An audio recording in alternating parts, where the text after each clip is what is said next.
홀로서기가 성장의 비결이다라는 말씀의 제목으로 오늘 말씀을 나누도록 하겠습니다. 여호수아가 모세가 죽고 나서 그가 어떻게 할지 모르고 어디로 갈지 몰라 했던 여호수아. 그래서 우리 이 청년들도 60대 70대 어른들이 기도 생활하고 말씀 생활하시고 누군가를 양육하시는 좋은 일꾼이셨는데 이 선배가 보이지 않는 한국교회 현실 속에서 우리가 어떻게 살 것이냐, 그것을 살펴보기에 우리가 여호수아를 보고 있다고 했습니다. 이 여호수아, 지난 시간에 어떻게 하나님 앞에 섰습니까? 여호수아는 하나님을 대면함으로 하나님 앞에 섰다는 것을 알 수가 있습니다. 다시 소명을 주시고 다시 그에게 말씀하셨을 때, 여호수아야, 모세가 죽었으니 일어나 가라. 네가 가야 된다. 다른 사람이 아니라 바로 너다 라는 그 메시지가 그 자신에게 들려왔을 때, 그는 하나님 앞에서 다시 살아갈 수 있는, 다시 힘을 낼 수 있는 그 첫 번째 시간이 되었습니다. 여러분에게도 주님의 그런 음성의 자리가 있게 되기를 축복합니다. 여러분에게 바로 너다 라는 그 음성이 여러분들 귀에 들려지게 되기를 소망합니다. 분명히 이미 하나님께서 여러분들을 부르시고 계시는 그 자리를 이미 느끼고 계시고 이미 그 마음을 느끼고 계신 분이 있을 것입니다. 바로 그 세미한 음성을 들으십시오. 주님은 바로 여러분에게 말씀하십니다. 네가 가라. 모세가 죽었으니 일어나 가라 라고 말씀하셨습니다. 사실 이 여호수아 공동체는 승리와 성공의 공동체입니다. 결국에 가나안 땅에 들어갑니까 못 갑니까? 들어가죠. 들어가게 되고, 모세가 죽고 완전히 혼란스러운 상황으로 보였는데 결국 이 공동체는 어린아이와 같이 첫 전투, 첫 리더, 모든 것이 새로운 사람들의 모습들이었지만, 즉 광야를 겪고 출애굽을 겪었던 1세대들은 모두 광야에서 어떻게 됐죠? 죽었으나 그들이 가나안 땅에 들어가는 새 사람들이 새로운 경험을 통해서 그들이 경험한 하나님으로 가나안 땅에 결국 들어간 성공한 공동체라는 것을 우리가 알 수가 있습니다. 이들이 도대체 어떻게 하나님 앞에서 새로운 세대, 새로운 하나님을 노래할 수 있는 사람들이 되었는가를 살펴보는 것이 우리에게는 중요한 것이죠. 오늘 말씀을 통해서 첫 번째 바라보려고 하는 승리의 포인트는 무엇이냐면, 상황이 어려울수록 내 영혼의 가나안을 선포하라는 것입니다. 상황이 어려울수록 내 영혼의 가나안을 선포하라. 여기 보면 분명히 여호수아 1장의 상황은 우리가 보건대 굉장히 혼란스러웠던 상황이 분명합니다. 이스라엘 백성이 누굽니까? 이스라엘 백성은 원체 목이 곧은 백성이라고 정평이 나 있는 사람들 아닙니까? 조금만 모세랑 그렇게 늘 함께 하다가도 잠시 십계명을 받으러 올라간 그 모세를 참지 못하고 금송아지를 만들던 백성들이 바로 이스라엘 백성들입니다. 자기 주관이 강하고 뚜렷하고 고집이 센 민족이라는 것입니다. 이 민족에게 모세와 같은 지도자가 죽었다라는 것은 굉장한 혼란이었을 것입니다. 그리고 모세가 그토록 이야기했었던, 광야 속에서 그토록 이야기했었던 그 가나안은 분명히 까마득하게 잊어버렸을 것입니다. 그래서 누군가는 분명히 그 약속마저는 기억하고 있지만 실시간으로 만나는 내 하나님이 없기 때문에 그 가나안이 아주 멀리 보이고 그 어디로 우리가 가야 되냐는 그 사실들이 희미하게 보였을 것이 분명하다는 것입니다. 그런데 이때 여호수아가 하나님을 대면하고 나서 하는 행동을 오늘 보십시오. 바로 이 행동이 오늘 첫 번째 포인트입니다. 10절을 다시 한번 읽으실까요? 시작. 이에 여호수아가 그 백성의 관리들에게 명령하여 이르되, 여호수아도 분명히 첫 리더입니다. 오늘 처음으로 선 사람이라는 것입니다. 이 온 이스라엘 백성 앞에, 그것도 그렇게 위대했던 지도자였던 모세의 뒷자리로 들어가서 여호수아가 무엇인가를 선포해야 했을 때 그 말발이 먹히기란 쉽지 않았을 것입니다. 분명히 여호수아도 대단한 부담감과 내가 할 수 있을까라는 자기 확신이 없는 상태로 분명히 이 자리에 섰을 것입니다. 그러나 그는 단호하게 하는 행동이 있었습니다. 무엇이었습니까? 온 백성의 관리들에게 분명하게 명령했다는 것을 알 수가 있습니다. 그 명령의 내용이 무엇이었습니까? 11절을 한번 보시죠. 시작. 진중에 두루 다니며 그 백성에게 명령하여 이르기를, 양식을 준비하라. 사흘 안에 너희가 이 요단을 건너 너희의 하나님 여호와께서 너희에게 주사 차지하게 하시는 땅을 차지하기 위하여 들어갈 것임이니라 하라. 분명히 명령하기를, 너희는 양식을 준비하라. 이 사흘 안에 이 뭘 건너? 요단강을 건널 것이고 우리는 어디로 들어가게 될 것이다? 가나안 땅으로 들어가게 될 것이다 라고 명령을 함을 알 수가 있습니다. 사실 이 장면이 여호수아의 아주 강력하고도 가장 중요했던 첫 단추였다라고 저는 그렇게 생각을 합니다. 모두가 긴장하고 있고 모두가 여호수아가 어떻게 반응할지를 지켜보고 있는 순간에 무엇을 했습니까? 그는 단호하게 선포했습니다. 우리는 이 요단을 건널 것이며 우리는 요단강을 건너서 가나안 땅으로 가야 된다. 우리에겐 뭐가 있다? 가야 될 곳이 있다. 우리에게는 우리가 살 곳은 이 광야가 아니라 우리가 하나님께서 약속하신 그 가나안 땅이 있다. 하나님의 약속이 여전히 우리에게 있다라고 선포한 것입니다. 명령한 것입니다. 저는 이 부분에 있어서 우리가 앞으로도 영원히 기억해야 될 신앙의 규칙이 있는데 그것은 무엇이냐면 영적인 침체가 올 때마다, 영적인 혼란이 올 때마다 내 영혼에 명령하는 것이 영적 침체를 벗어나는 첫 번째 길이라는 것을 여러분이 꼭 기억하시기를 바랍니다. 마틴 로이드 존스 목사님이라고 매우 유명하고 모든 목사님들 중에 단 한 명도 모르는 그런 목사님이 계십니다. 여러분들 중에서도 들어본 분이 계실 거예요. 이 마틴 로이드 존스 목사님이 쓰신 영적 침체라는 책이 있습니다. 이 영적 침체라는 책이 무려 300~400페이지가 됩니다. 그런데 딱 한 절에 관한 말씀입니다. 그것은 무엇이냐면 시편 42편 5절에 관한 한 절 말씀을 300~400페이지를 쓴 책입니다. 이 말씀이 이렇습니다. 내 영혼아 네가 어찌하여 낙심하며 어찌하여 내 속에서 불안해하는가? 너는 하나님께 소망을 두라. 그가 나타나 도우심으로 말미암아 내가 여전히 찬송하리로다. 이 말씀 한 절을 주예한 책입니다. 그런데 결국엔 마틴 로이드 존스도 첫 번째부터 선포합니다. 영적 침체를 벗어난 길은 이것입니다 라고 첫 서문부터 이야기해 줍니다. 그것이 무엇인지 아십니까? 내 영혼에 명령하라는 것입니다. 내 영혼아 네가 어찌, 자기 스스로에게 말하는 겁니다. 내 영혼아 네가 어떻게 해서 네 속에서 그렇게 낙심하며 불안해하냐? 너는 하나님께 소망을 두라. 하나님께 소망을 둬라. 하나님이 나타나실 거다. 하나님이 여전히 도와주실 거다 라고 내 영혼에 명령하는 것이 300~400페이지나 되니까 얼마나 길겠습니까? 그죠?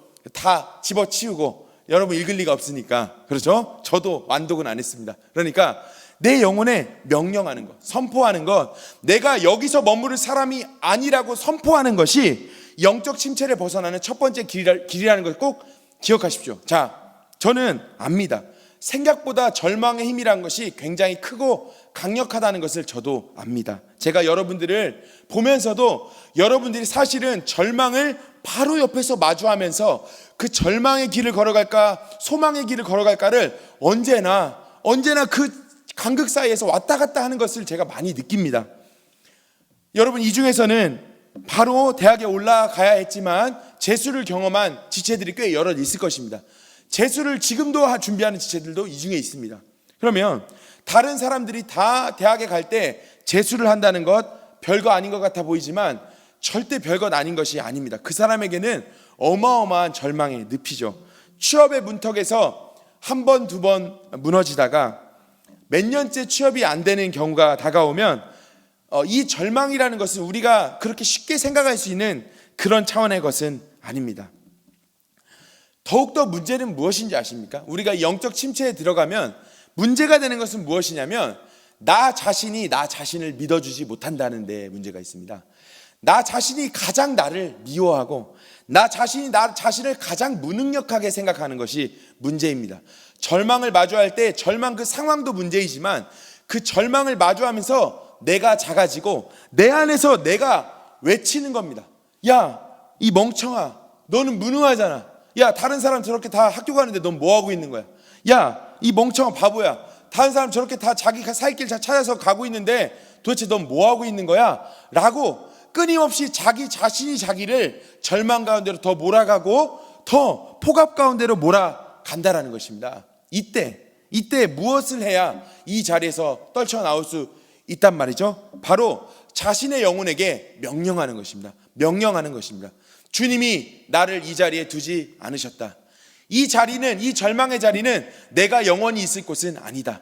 주님이 오신다면 반드시 나를 이 자리에 두시지만은 않을 것이다. 내 상황이 비록 내 머릿속으로는 이해가 안 가고 내가 지금 처한 상황이 전혀 내가 계획한 것과 다르게 흘러갔을 때, 그때 우리가 절망을 마주하는 그 싸늘한 간극 속으로 들어간다 할지라도 내가 최소한 내 삶을 마주하며 살아가야 되는 것은 맞지만 내가 이 절망과 타협하지는 않겠다. 내가 나 자신에게 외쳐오는 그 무능과는 타협하지 않겠다라고 여러분이 결심하실 필요가 있는 것입니다. 이스라엘이 바로 자기 자신을 그렇게 보았을 것입니다. 우리는 이제 끝났어. 우리는 가나안 그런 거 어떻게 가? 모세가 죽었는데 우리가 갈 길이 없는데, 근데 그때 여호수아가 나타나서 명령을 했고 선포를 했고 뭐라고 선포했죠? 요단강을 건너 가나안 땅으로 갈 것이라고 선포를 했던 것입니다. 저는 여러분을 보면서 멈춰버린 청년들의 모습을 볼 때가 있습니다. 여러분은 대체로 바쁘게 사는 걸 제가 압니다. 나름대로 열심히 살고 알바도 열심히 하고 바쁘게 노력하며 삽니다. 그런데 저는 여러분들 가운데 있는 절망을 느낄 때가 많이 있어요. 무슨 절망인지 아세요? 비록 바쁘게는 살고 있지만 희망까지는 가질 수 없는 그 절망. 비록 열심히 교회당은 나오고 있지만 이제 내가 영적으로 하나님 앞에 사는 것은 불가능하다라는 그 절망. 그래서 이 자리에 비록 앉아있고 이 자리에서 말씀을 듣고 있지만 나는 변할 수 없을 거다. 나는 저 사람처럼 될 수 없을 거다. 저 말씀처럼은 될 수 없을 거다. 나는 저렇게 되기는 불가능하다라는 그 절망을 여러분이 마주하고 있는 것을 저는 늘 봅니다. 그런데 오늘 여호수아를 보십시오. 그는 두렵고 떨렸을 것입니다. 똑같이 절망했을 것입니다. 그런데 그 사람들에게 명령하여 우리는 가나안 땅으로 가야 된다라고 목적지를 분명히 제시하고 있습니다. 여러분이 혹시 절망 가운데 계십니까? 여러분이 계실 곳은 그 자리가 아니라는 사실을 기억하십시오. 하나님은 우리를 부르시고 우리를 믿음의 자녀로 삼아 주셨을 때 그 절망의 자리에 있지 않게 하시려고 우리를 부르신 것입니다. 우리가 갈 곳이 있다라는 것입니다. 우리가 그 자리에 머무를 사람들이 아니라는 것입니다. 우리가 그 자리를 털고 일어나기만 하면 주님이 우리를 그 자리까지, 가나안의 땅의 자리까지 인도해 주신다는 것입니다. 여호수아처럼 여러분 자신에게 명령하십시오. 나는 요단강을 건너야 된다. 나는 갈 곳이 있다. 하나님이 약속하신 가나안 땅은 여러분 축복의 땅입니다. 하나님이 여러분에게 가기 원하시는 그 곳은 여러분에게 풍성함이 있는 자리입니다. 그래서 오늘의 여러분의 절망의 모습 속에서 멈춰서서는 안 되는 것입니다. 여러분에게 인생에 가나안이 있다는 사실을 꼭 기억하십시오. 여러분의 인생에 복된 자리가 있다는 것을 꼭 기억하십시오. 여러분의 인생을 하나님께서 나를 복 주신 인생이라고 누군가에게 간증할 수 있고 마음껏 고백할 수 있는 자리가 반드시 여러분에게 있다는 사실을 꼭 믿으셔야 됩니다. 이것을 제일 안 믿는 게 여러분이에요. 여러분 스스로가 여러분 스스로를 못 믿는 거거든요. 그때 선포하십시오. 내 영혼아, 내가 어찌하여 낭망하며 이 절망의 자리에 머물러 있느냐. 나는 요단강을 건너서 가나안 땅으로 갈 거다. 주님이 나에게 그런 축복의 땅을 주셨다. 나에게 누릴 땅을 주셨다. 내가 머물 곳은 이곳이 아니라 바로 그 가나안 땅이다 라고 여러분 스스로에게 명령하실 수 있는 우리 청년들 되시기를 바랍니다. 오늘 두 번째로 말씀을 살펴볼 것은 홀로서기가 성장의 비결이라는 것입니다. 홀로서기가 성장의 비결이다. 11절을 상반절을 다시 한번 보실까요? 시작. 진중에 두루 다니며 그 백성에게 명령하여 이르기를 양식을 준비하라. 여기 보면 양식을 준비하라고 되어 있습니다. 우리가 언뜻 보면 이것을 그냥 지나치기가 쉬운데 이것은 되게 재밌는 구절입니다. 왜 그렇습니까? 이스라엘이 여태까지 무엇을 했죠? 광야 생활 40년을 하고 온 백성입니다. 40년 동안 광야를 지나는 곳에서는 먹는 것이 있습니까? 없습니까? 없었죠. 경작을 합니까? 못합니까? 못하지요. 그래서 양식을 준비할 필요가 없었습니다. 양식은 어디서 내립니까? 하늘에서 내리죠. 아침마다 내리는 그 만나와 하늘에서 우수수 떨어지는 그 메추라기를 잡아서, 그렇죠, 빵과 고기를 먹었던 것이죠. 바로 하나님이 우리를 맨 처음 부르실 때는 그런 은혜를 주십니다. 하나님이 분명히 계시다는 것을 그 광야 생활 동안에 가르쳐 주시는 것이죠. 구름 기둥과 불 기둥이 막 움직일 때 그들도 텐트를 다 같이 짊어지고 움직였습니다. 그리고 구름 기둥과 불 기둥이 멈추면 그 성막을 가운데 두고 세 지파씩 12지파가 동서남북에 나뉘어서 이렇게 또 머물렀습니다. 즉 이 생활을 40년 하면서 이스라엘은 깨달았습니다. 하나님은 계시구나. 하나님 우리의 하나님이 되시는구나. 왜 그게 필요했을까요? 바로 출애굽한 백성들이었기 때문에 그렇습니다. 애굽 속에 오래 갇혀 있었기 때문에 하나님이 우리 삶에 계시다는 것을 가르쳐줄 필요가 있었던 것이죠. 그 40년을 뺑뺑이 돌리는 그 순간이 결코 뺑뺑이의 순간만은 아니고 하나님이 우리의 주인 되시는 분이다라는 것을 이스라엘 백성들에게 가르쳐 주시는 시간이었어요. 그러니까 복된 시간이었죠. 그런데 새로운 시기가 왔어요. 즉 가나안 땅으로 들어가야 되는 상황이 온 것이죠.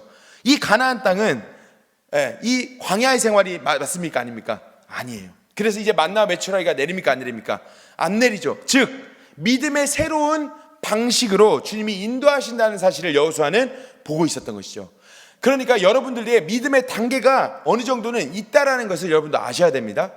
오늘 홀로 서기가 성장의 비결이다라고 이 대지를 하나 이야기했는데요.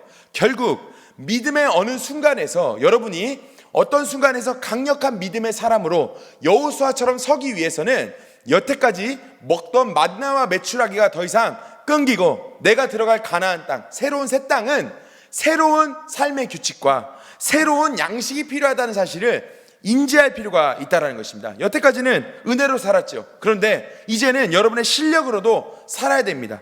새 모습이 있다는 것입니다. 2주 전에 우리가 이미 다룬 내용에서 이것을 우리는 포로기를 살아가는 인생력이다 라고 이렇게 이야기한 적이 있었습니다.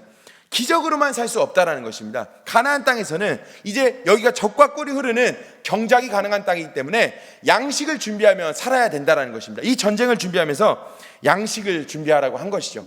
얼마나 어려웠겠습니까? 여호수아가, 여러분 생각해 보십시오. 이제 리더십이 바뀐 것도 어려운데 양식을 준비해라. 우리는 전쟁을 할 것이다. 가나안 땅으로 갈 것이다 라고 하는 것은 상당히 크나큰 도전이었을 것이 분명합니다.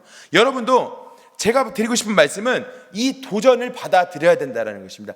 여러분 삶에 있는 어떤 과제들을, 숙제들을 받아들여야 된다는 것입니다. 예를 들어 뭐 이런 것입니다. 여러분들이 계속해서 밀어놓는 그냥 토익 시험 같은 게 있습니까? 그러면 그것을 더 이상 미루지 말고 그 책을 마주하고 토익 시험도 끝내 가라는 것입니다. 여러분 삶의 여정이 그것이라면. 또한 밀어놓은 자격증이 있으면 그것도 따라는 것입니다. 밀어놓은 관계의 문제가 있었습니까? 가나안 땅으로 들어가기 위해서는 그 밀어놨던 관계의 문제들, 그 문제들을 마주하라는 것입니다. 밀어놨던, 피하고 싶었던 자존감의 문제가 있었습니까? 그 문제를 마주하라는 것입니다. 그것을 마주하면서 극복해 나갈 때, 홀로서기 해 나갈 때 사실은 강력한 승리의 사람들, 새 시대의 사람들이 되어갔다라는 것입니다. 이것은 공짜가 없어요. 그래서 여러분, 우리가 새로운 믿음의 일꾼이 되기를 꿈꾸는데, 우리가 새로운 한국교회의 소망을 다시 노래하는 가나안의 사람들이 되기를 소망하는데, 이것은 여러분 우리가 계속해서 떠먹여줄 수 있는 게 아니에요. 여러분들 스스로가 서야 되는 지점이 있다는 것이죠. 제가 제 얘기를 하나 재밌는 얘기를 하자면, 얼마 전에 이게 이 예배가 멈춰져 있었고 예배가 10%가 열렸던 지점이 딱 생겼지 않습니까? 그때 우리가 청년부 때 청예배를 드렸는데 제가 목사로서 매우 불편하고 힘든 지점이었어요, 그날이.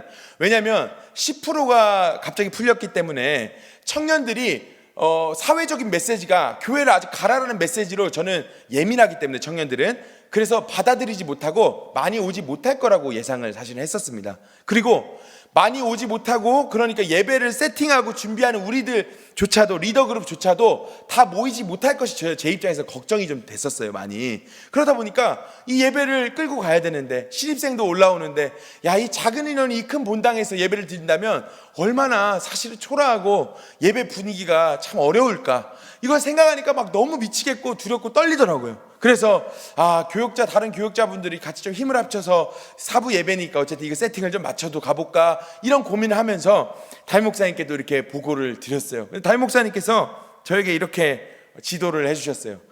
오 목사님의 말이 맞기는 맞으나, 그 상황의 인식이 맞기는 맞으나 이 상황은 마주할 상황이지 피할 상황이 아닙니다, 이렇게 말씀하시는 거예요. 정말 피하고 싶었어요. 제가 갑자기 여기서 마이크 잡고 찬양 인도하잖아요, 올해부터.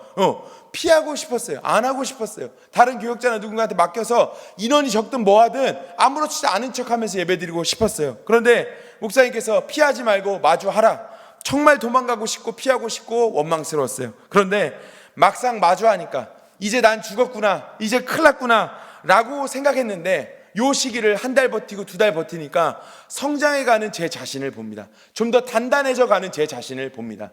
여러분들에게 계속해서 마주하고 있는 여러분들의 문제도 있을 것입니다. 피하고 싶고, 분명히 여러분이 그 과제 해야 되는 거 아는데, 그게 학업이든 실력이든 영성이든 관계이든 분명히 해야 되는 걸 아는데 홀로서기를 회피하고 그 자리를, 지점을 회피하고 계속 도망치고 부담만 갖고 도망치는 지점이 있을 수 있습니다. 계속해서 그 지점이 문제가 되고 있는데, 계속해서 그 지점을 목사님이 나한테 지도하시는데, 계속해서 그 지점이 나에게 삶의 문제가 되는데, 계속해서 그 지점을 우리 부모님도 이 지점 준비해야 된다고 말씀하시는데 회피하고 계속해서 무너져 있는 경우도 참 많이 있다라는 것입니다. 이런 점에서 20대인 우리는 얼마나 이 말씀이 우리에게 필요한 말씀입니까? 스스로 양식을 준비해야 된다는 것입니다. 가나안 땅에 들어가는 삶은 그런 삶이라는 것입니다. 우리 20대인 우리는 정말로 일어서야 됩니다. 우리 스스로 홀로 서기를 해야 됩니다. 사람들이 제일 싫어하는 게 뭔지 아십니까? 진짜로 현실을 제대로 솔직하게 이야기해 줄 때 가장 사람들은 상처받고 힘들어합니다. 사실은 김태희 같이 예쁜 자매에게 야, 저 얼굴도 못생긴 게 왜 저래? 라고 해봤자 김태희 자매는 하나도 상처받지 않습니다. 왜냐하면 전국에서 가장 자기가 예쁘다는 걸 알기 때문에 조금도 상처를 안 받습니다. 그런데 진짜 못생긴 사람한테 얼굴도 못생긴 게 이러면 칼을 들고 찾아올 것입니다. 왜냐하면 그게 사실이기 때문에 그렇습니다. 그렇죠? 초등학교밖에 나오지 않은 어른한테 아유 어디서 무식한 사람이 이렇게 말을 하면 진짜로 망치를 들고 쫓아올지도 모릅니다. 그런데 진짜로 우리나라 석학한테 아유 무식한 사람이 주제라고 해봤자 코웃음치고 제가 더 조롱을 당하겠죠. 뭐냐면 사람은 현실을 진짜 사실을 마주하는 것을 이렇게 끔찍하게 생각하고 힘들게 생각합니다. 여러분이 만약 그 얘기 들으면 싸늘하게 아프고 힘들 그 상황, 제가 여러분한테 딱 사실을 직시하라고 직언했을 때 아 진짜 목사님 때려 죽이고 싶고 정말 교회 고만 다니고 싶은 그 지점들, 바로 그 지점이 여러분이 홀로 서야 되는 지점입니다. 바로 그 지점이 상처고 아픔인데 그 지점과 싸워서 너네 스스로 양식을 준비하라고 한 것입니다. 여태까지는 만나와 매출하기로 달래줬어요. 괜찮다고 해줬어요. 그런데 이제 그렇게 살지 말고 그 어려운 상황과 마주해서 홀로 서기를 할 때 강한 일꾼이 된다는 것입니다. 이건 명백한 사실입니다. 제가 아주 강력했던 청년 공동체에 포함되어 있었던 적이 있었습니다. 이 공동체를 제가 꽤 오랫동안 수년을 경험하면서 느낀 바는 이것입니다. 왜 이 공동체가 강력했는가? 답은 명백합니다. 뭐냐면 우리가 지금 교회를 다니면서 청년들이 교회를 다니면서 느끼는 교회에 대한 불편함 있죠. 교회에 대한 뭔가 합리적이 않음이 있죠. 그 모든 것들을 다 해결한 공동체였습니다. 즉 불편함을 우리는 그냥 아유 교회니까 안 되나 보다 하고 피하잖아요. 그 사실을 싸그리 다 마주하고 아주 상식적이고 합리적으로 그것을 해결해간 공동체였어요. 그래서 굉장히 합리적이었어요. 사실은 그러니까 누가 와도 너무 합리적인 거예요. 그런데 합리성만 있으면 그건 회사겠죠. 그런데 합리성만 있었던 것이 아니라 영성도 있었던 거예요. 그 합리성과 영성이 같이 만날 때 강력한 일꾼이 된 교회를 제가 봤거든요. 제가 거기서 훈련을 받게 되었어요. 우리도 마찬가지입니다. 여러분의 삶이 누가 여러분의 삶을 들여다봐도 합리성이 있는 삶을 살고 있구나, 저 사람은 상처 속에서 사는 게 아니라 그것을 극복해가면서 투쟁하며 살고 있구나, 홀로 서게 한 사람이구나 라고 인정될 때 여러분은 강한 사람이 되는 것입니다. 홀로 서게 한 사람, 아픔을 마주해서 극복한 사람, 이것이 양식을 준비하라는 의미입니다. 더 이상 은혜로 만나와 매출하게 살지 말고 가나안 땅에 들어갈 준비를 하라는 것입니다. 아프죠, 힘들죠, 맞아요. 그런데 사실을 마주하고 그것을 고쳐갔을 때 강해집니다. 그리고 거기에 영성이 더해질 때, 거기에 하나님을 의존하고 희생이 더해질 때 그 정도 사람이면 공포스러운 사람 아니겠습니까? 여호수아 같은 사람이 그런 사람 아니었겠습니까? 스스로 양식을 준비하고 그 공동체를 끌고 가는 것이 부담스러웠겠지만 그 공동체에게 명령하고 이대로 있으면 안 된다, 요단을 건너야 된다, 그리고 너희는 양식을 준비해라 라고 하면서 그것을 준비할 때 그들은 놀랍게도 강한 공동체로 거듭났던 것이죠. 그 상황을 마주해 갔을 때 그냥 피하고 앉아있으면 그대로 광야에서 죽었을 것입니다. 그런데 거기서 강한 사람으로, 강한 공동체로 자라났다는 것을 여러분 기억하십시오. 여러분의 삶의 아킬레스건은 무엇입니까?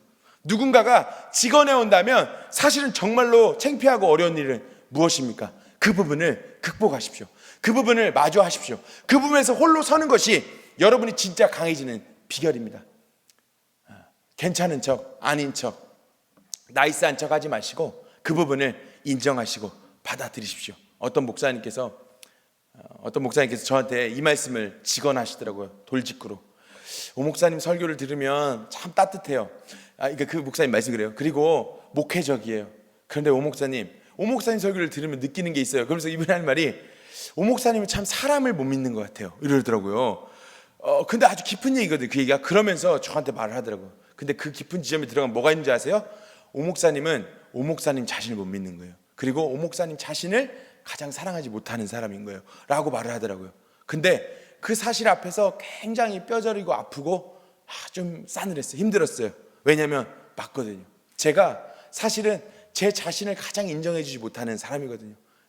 그분이 그 말씀을 직원으로 할 때 직원이었는데 들어줘서 고맙다고 하시더라고요. 따뜻한 그 메시지에서 그렇구나, 이 지점을 내가 내 자신을 사랑할 수 있고 내가 내 자신을 훈일 너 괜찮은 사람이야 라고 진짜 말해줄 수 있을 때 나는 진짜 다른 사람에게도 그런 따뜻한 시선을 보낼 수 있겠구나라는 생각을 하게 됐습니다. 여러분, 여러분에게도 아픔은 무엇입니까? 여러분을 무너지게 하고 절망 가운데로 가져가는 문제가 뭡니까? 그 부분과 마주하십시오. 그때 강력해집니다. 여호수아가 그렇게 됐던 것이죠. 이 현실에 마주서서 홀로서기로 성장할 수 있는 우리 청년들 되시기를 바랍니다. 오늘 말씀을 통해서 마지막으로 깨닫는 것 세 번째는 더 가진 것을 내놓고 섬길 때 능력이 나타난다는 것입니다.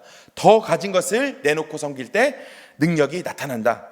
오늘 말씀을 보면 가나안 땅에 정복하러 전쟁을 시작하는데 이 전쟁을 할 때 누가 선봉에 서는지가 굉장히 독특합니다. 선봉에 서는 사람들이 누구입니까? 바로 예전에 이미 가나안 땅에 들어가기 전에 땅 분배를 먼저 받았던 사람들입니다. 누구죠? 르우벤, 갓, 므낫세, 반지파가 그 친구들입니다. 그 12지파 중에 르우벤, 갓, 므낫세, 반지파 사람들은 이미 땅을 소유한 사람들이었어요. 이미 가나안 땅 정복 필요 없는 사람들이었어요. 이 가나안 땅을 들어가기 직전에 요단강을 앞두고 이미 요단 동편, 지금 요르단 땅 쪽을 이미 선점한 사람들이었어요. 그러니까 이 전쟁을 할 이유가 어떻게 보면 없는 사람들이죠. 그렇죠. 그런데 오늘 선봉에 서는 사람들이 누구라는 것을 볼 수가 있습니까? 이 공동체가 왜 강한 공동체인 줄 아세요? 바로 이 사람들이 선봉에 섰기 때문에 그렇습니다. 12절을 보시죠. 여호수아가 또 르우벤 지파와 갓 지파와 므낫세 반 지파에게 말하여 이르되, 14절입니다. 너희의 처자와 가축은 모세가 너희에게 준 요단 이쪽 땅에 머무리려니와 너희 모든 용사들은 무장하고 너희의 형제보다 앞서 건너가서 그들을 돕되. 즉 먼저 땅을 차지한 사람들이 먼저 선봉에 섰다라는 것입니다. 이미 차지한 사람들이 기득권을 그냥 쥐고 머물러 있었던 것이 아니라 먼저 이미 땅을 차지하고 승리가 끝난 사람들, 전쟁이 끝난 사람들이 오히려 앞장섰을 때 이 공동체는 굉장히 강력한 공동체가 됐음을 알 수가 있습니다. 여러분, 어떨 때 여러분들이 강력하게 사실은 살 수 있느냐, 어떨 때 여러분들이 사실은 굉장히 주도권 인생을 살 수 있느냐, 그것은 무엇이냐면 여러분이 가진 강력한 장점들이 있어요.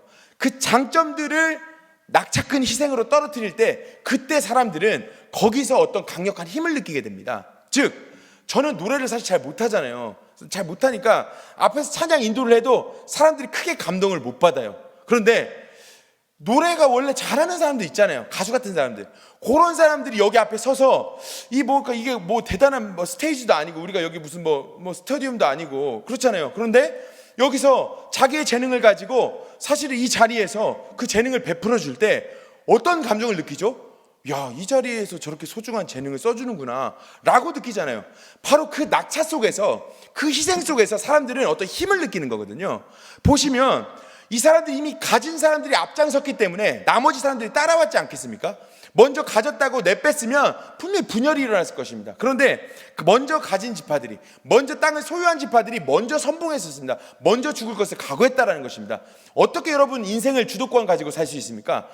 여러분이 가진 장점, 여러분이 가진 기득권이 있다면 그 기득권을 내놓으면서 살아야 됩니다. 기득권을 내놓으면서 살 때 거기서 힘이 발생합니다. 그러니까 여러분이 못하는 거를 구태하면서 저 이것도 하고 있잖아요 아무도 감동을 안 받아요. 그런데 사람은 누구나 다 기득권이 하나씩은 있습니다. 주님이 우리에게 모든 것을 안 주신 게 아니라 죄악으로 세상이 깨졌어도 조금의 기득권은 갖고 있어요. 이를테면 이런 겁니다. 저희 집이 비교적 그래도 굉장히 유복하고 부유한 집안인 거를 어렸을 때는 몰랐어요. 그래서 그냥 누구나 다 그냥 저처럼 사는 줄 알았어요. 제가 그렇게 대단히 부자는 전혀 아니고 그냥 평민 중에서는 그냥 유복했어요. 그런데 그냥 조금씩 있었어요. 그러니까 그냥 다 그런 줄 알았어요. 그냥 다 원하면 다 먹고 원하면 다 그런 건 줄 알았어요. 그런데 커보니까 그냥 내가 그 가진 게 기득권이라는 걸 모르고 내 마음대로 사니까 제가 무슨 문제가 생기냐면 이상하게도 능력이 나타나지 않는 삶을 살게 되고 이기적이라는 평가를 받게 되고 친구가 없고 적군만 쌓여가는 걸 보게 됐어요. 이건 내가 보니까 베풀지 않고 살고 있구나를 그때 알게 된 거죠. 즉 뭔가 하나도 가진 것을 이렇게 내놓는 삶을 살지 않으면 그냥 강력해지지 못할 뿐만 아니라 사실은 외톨이가 되고 친구가 없고 적군만 쌓여가는 자신의 인생을 보게 될 것이라는 거예요. 분명히 기득권이 있어요. 누구나. 어떤 사람들은 관계가 좋습니다. 그렇죠. 어떤 사람들은 돈이 진짜 많은 사람들이 있어요, 사실은. 그리고 어떤 사람들은 누구보다도 처세가 좋은 사람들이 있어요. 처세가 좋아, 그 사람들은. 어떤 사람들 솔직히 남들보다 더 확실히 예쁜 사람들도 있잖아요. 잘생긴 사람도 있단 말이에요. 이것 다 기득권입니다, 여러분. 이것 다 능력이에요, 은사예요. 확실히 더 가진 거는 은사라는 걸 알아야 됩니다. 하나님 주신 은사예요. 그러니까 잘하는 것을 반드시 내놔야 돼요. 잘하는 것을 어디다 내놓냐? 희생의 자리에 내놔야 돼요. 희생의 자리.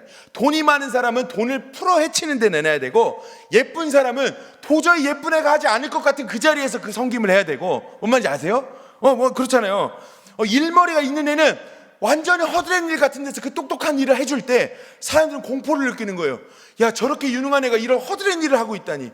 그렇잖아요. 원래 허드렛 일만 하게 생긴 애가 허드렛 일하면 아무도 감동을 안 받지만, 유능한 애가, 그렇죠. 교수님이, 우리 교회 어떤 교수님이 드럼을 치시거든요.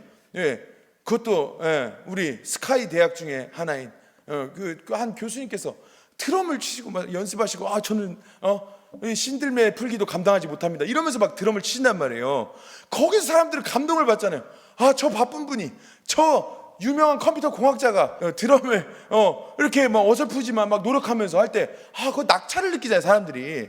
그런 거예요. 여러분이 가지고 있단 말이에요. 예쁜 사람들, 여러분들 그 가진 대단한 은사입니다. 일머리 있는 사람들, 학력이 좋은 사람들, 공부 잘하는 사람들 다 기득권이에요. 따뜻한 성품도 사실은 기득권입니다. 원래 못되게 태어난 애들이 있거든요. 그죠? 아주 성격이 나빠요, 걔는 계속.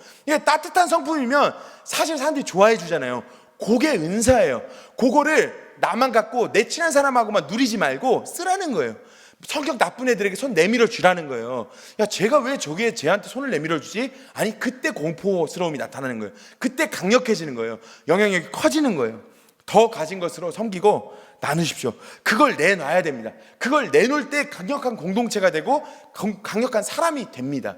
주도권을 가진 인생이 돼야 됩니다. 저는 그리스도인들이 주도권 가진 인생으로 그렇게 훈련돼야 된다고 그렇게 믿습니다. 청년들이 어디 가서 있지 않습니까? 안 믿는 사람 앞에서 주도권 있고 당당하고 그렇게 매력 있는 사람이 될 때, 저 사람은 어떻게 저렇게 훈련되었을까? 사실은 성경에 그런 원리들이 안 나와 있는 것은 아닙니다. 여호수아 보면 기득권을 가진 사람들이 그것을 희생했음을 볼 수 있지 않습니까? 이것은 사회 통념에 언제나 맞는 행동입니다. 자기가 가진 기득권을 내놓을 때 강력합니다. 오늘 말씀을 정리할 겁니다. 여호수아 공동체가 승리하는 공동체로, 강력한 공동체로, 선배가 없는데도 서가는 공동체로 섰던 것은 그들이 처음부터 첫 단추를 깨면서 아주 강력한 원칙들을 가졌기 때문입니다. 뭐였습니까? 첫 번째는 상황이 어려운데 절망과 손잡지 않고 나는 여기에 머물 사람이 아니라고 선포했다는 것을 알 수가 있었죠. 두 번째는 무엇이었습니까? 가장 마주하기 싫은 지점과 마주하면서 홀로 서게 하면서 강해졌다는 것을 알 수가 있습니다. 마지막 무엇이었습니까? 더 가진 기득권으로 섬길 때 강력한 낙차가 나타났다는 것을 알 수가 있습니다. 사랑하는 청년 여러분, 우리가 여호수아 같은 공동체 됐으면 좋겠어요. 강력한 청년으로 우리가 새로운 한국교회와 새로운 미래를 열어가는 이 대한민국 일꾼이 되어줬으면 좋겠어요. 여러분의 삶과 마주하시고 홀로 서시고 하나님 앞에 여러분이 가진 기득권을 희생의 자리로 나아가서 베풀면서 강력하게 쓰임받을 수 있는 우리 청년 되기를 결심하시는 우리 청년 되기를 바랍니다. 우리 합심해서 한번 기도하실까요? 우리 합심해서 시간 기도할 때, 하나님, 마주하기 싫었던 문제와 마주하겠습니다. 주님, 제가 좀 더 가졌던 것 아버지 가장 낮은 자리에 쏟아내겠습니다. 하나님, 강력한 일꾼 삼아 주옵소서. 하나님, 새 시대의 새 일꾼 여호수아 같은 사람으로 우리를 삼아 주옵소서. 우리 합심해서 한번 기도하겠습니다. 하나님,